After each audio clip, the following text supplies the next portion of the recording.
एक गाना था मान्यवर, तू जहां जहां चलेगा मेरा साया साथ होगा। मोदी जी की हालत यही है। मोदी जी गाना बनाए हैं, मैं जहां जहां चलूंगा अडानी का ठेका साथ होगा। जैसे अडानी का नाम लो, पूरी की पूरी भाजपा खड़ी हो जाती, 440 बार तक करंट लग जाता है। यही विषय है कि देश को बर्बाद किया है तुमने, कर्जा दे दे के अपने दोस्तों को भगाया है। आपका दिमाग बड़े बकायेदारों से कर्ज वसूलने में नहीं है। अगर होता तो ये हजारों करोड़ के जो बकायेदार है, इनके पासपोर्ट जब्त करो ना। संजय सिंह के तो पासपोर्ट आपने जब्त किए हैं, एक एक सांसद के पासपोर्ट आपने जब्त किए हैं। इन डकैतों के पासपोर्ट क्यों नहीं जब्त किए आपने? नहीं जब्त किए। आपका दिमाग क्या है? यूट्यूबर पकड़ना है, न्यूज वाले को पकड़ना है, खाली आपको अपने विरोधियों का गला घोटने के अलावा दिन रात कोई काम नहीं। अब तो कह रहे थे हमारी 56 छुरी वाली सरकार है, हम एक एक आदमी से डंडा मार मार के वसूली करेंगे, कोई भागने नहीं पाएगा। लेकिन आपके राज में, मोदी जी के राज में 9,000 करोड़ रुपए लेके विजय माल्या भाग गया, 20,000 करोड़ रुपए के लेके नीरव मोदी, मेहुल चौकसी भाग गया, 6,000 करोड़ रुपए लेके नितिन संदेशरा भाग गया, 2,500 करोड़ रुपए लेके ललित मोदी भाग गया। ये बड़े बड़े जो हजारों करोड़ रुपए के लुटेरे थे, हिंदुस्तान से भगाया किसने? इनको आपने भगाया। ये गुनाह आपने किया।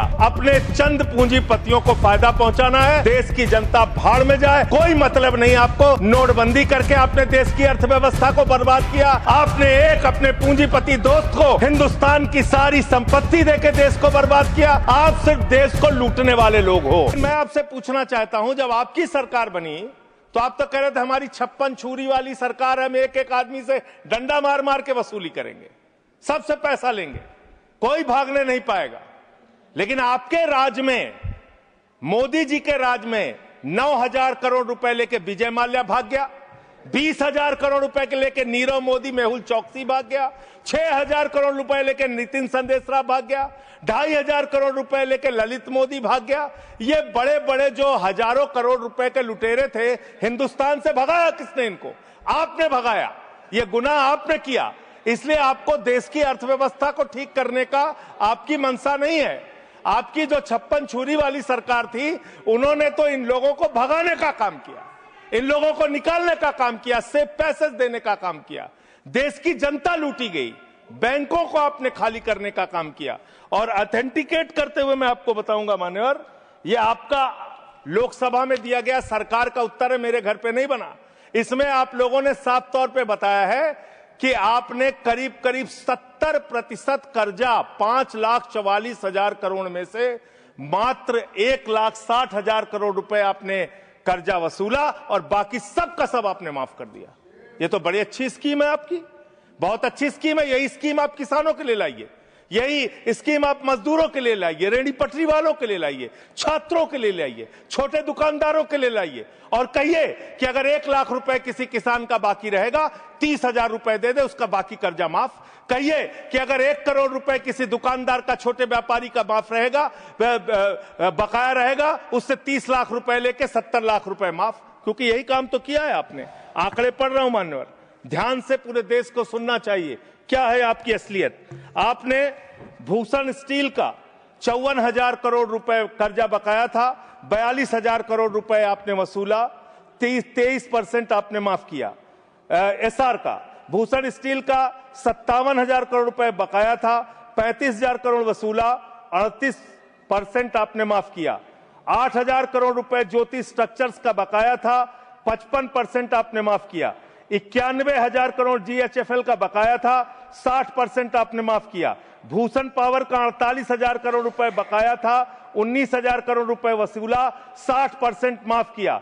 इलेक्ट्रो स्टील्स का 14,000 करोड़ रुपए बकाया था, 5,000 करोड़ रुपए लिया, 62% आपने माफ किया। मोनेट इस्पात का 11,500 करोड़ रुपए बकाया था, 2,800 करोड़ रुपए वसूला, 75% कर्जा आपने माफ किया। एमटेक का 13,500 करोड़ रुपए बकाया था, 2,700 करोड़ रुपए वसूला, 80% आपने माफ किया। आलोक इंडस्ट्रीज का 30,000 करोड़ रुपए बकाया था, 5,000 करोड़ रुपए वसूला, 83% आपने माफ किया। लैंको इंफ्रा का 47,000 करोड़ रुपए बकाया था, 5,300 करोड़ रुपए आपने वसूला, 88% कर्जा आपने माफ किया। वीडियोकॉन का 46,000 करोड़ रुपए बकाया था, 2,900 करोड़ रुपए वसूला, 94% कर्जा आपने माफ किया। एबीसी शिपयार्ड का 22,000 करोड़ रुपए बकाया था, 12,000 करोड़ रुपए वसूला, 95% आपने माफ किया। आपने श्रीवास्तव इंडस्ट्रीज का 4800 करोड़ रुपए बकाया था, 320 करोड़ रुपए आपने वसूला, 95% कर्जा आपने माफ किया। मान्यवर, अभी हमारे मित्र पूछ रहे थे हेयर कट क्या है, हेयर कट क्या है, हेयर कट क्या है। हेयर कट का तो मतलब था मामूली सी छूट देनी है, ज्यादा वसूलना है। आपने तो पूरा गर्दन कट कर दिया, पूरा गर्दन कट, यानी कि बड़ा हिस्सा कर्जे का माफ कर दिया और मामूली हिस्सा कर्जे का आपने वसूला। और अगर मैं आपसे ये कहूं कि इसमें आपने रिश्वतखोरी की, भ्रष्टाचार किया, चंदा लेके धंधा दिया, आपने एक ही खाली कंपनी का नाम लूंगा, भूषण स्टील का, जो टाटा को गई, 1500 करोड़ रुपए का चंदा भारतीय जनता पार्टी को टाटा से इलेक्टोरल बॉन्ड और बाकी चीजों के नाम पे आपको मिले हैं। आप पैसा ले लेके इन लोगों का बड़ा बड़ा कर्जा माफ करवा रहे हो, रिश्वत ले लेके इन लोगों का बड़ा बड़ा कर्जा आप माफ करवा रहे हो। आपका ध्यान देश की अर्थव्यवस्था ठीक करने में नहीं है, पूंजीपतियों को खाली हर तरह से फायदा पहुंचाने में है। एक गाना था मान्यवर, तू जहां जहां चलेगा मेरा साया साथ होगा। मोदी जी की हालत यही है। मोदी जी गाना बनाए हैं, मैं जहां जहां चलूंगा अडानी का ठेका साथ होगा। ये क्या है? ये क्या है? बांग्लादेश की यात्रा किया 2015 में, अडानी को ठेका मिल गया। श्रीलंका की यात्रा की 2021 में, अडानी को वहां ठेका मिल गया। तंजानिया की यात्रा की 2023 में, अडानी को वहां ठेका मिल गया। केन्या की यात्रा की 2023 में, अडानी को वहां ठेका मिल गया। नेपाल की यात्रा की 2023 में, अडानी को वहां ठेका मिल गया। मलेशिया में 2017 में यात्रा की, अडानी को वहां ठेका मिल गया। 2018 में सिंगापुर की यात्रा की, अडानी को वहां ठेका मिल गया। सर दिखाई नहीं पड़ रहा हूं मैं सर, अडानी को वहां ठेका मिल गया। वियतनाम की यात्रा की 2024 में, अडानी को वहां ठेका मिल गया। इजराइल की यात्रा की 2017 में, अडानी को वहां ठेका मिल गया। तू जहां जहां चलेगा मेरा साया साथ।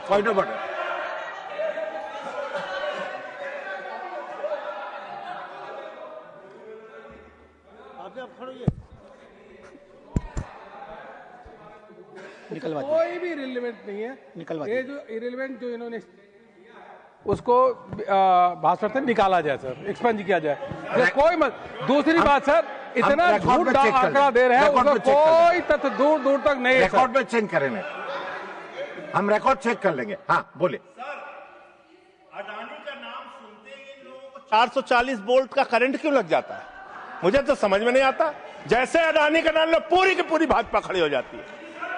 440 वोल्ट का करंट लग जाता है। यही विषय है कि देश को बर्बाद किया है तुमने, कर्जा दे दे के अपने दोस्तों को भगाया है। अब बिल पे आपका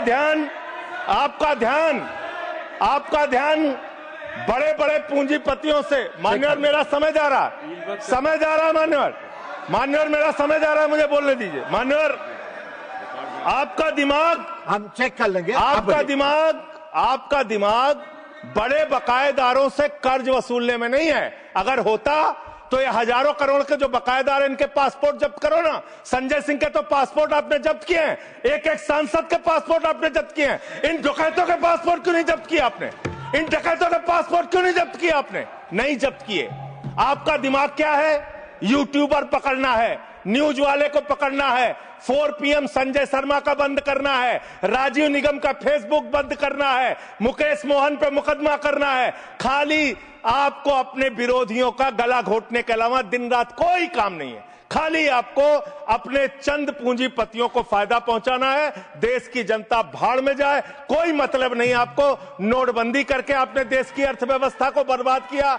आपने एक अपने पूंजीपति दोस्त को हिंदुस्तान की सारी संपत्ति देके देश को बर्बाद किया। आप सिर्फ देश को लूटने वाले लोग हो। आप देश को लूटने का और भ्रष्टाचार करने का और उनसे चंदा लेकर धंधा देने का काम कर रहे हैं। मान्यवर, इस बिल का मैं पूरी तरीके से विरोध करता हूं। अंतिम बात कहकर खत्म करूंगा। मान्यवर, MCLT की बड़ी चर्चा हुई।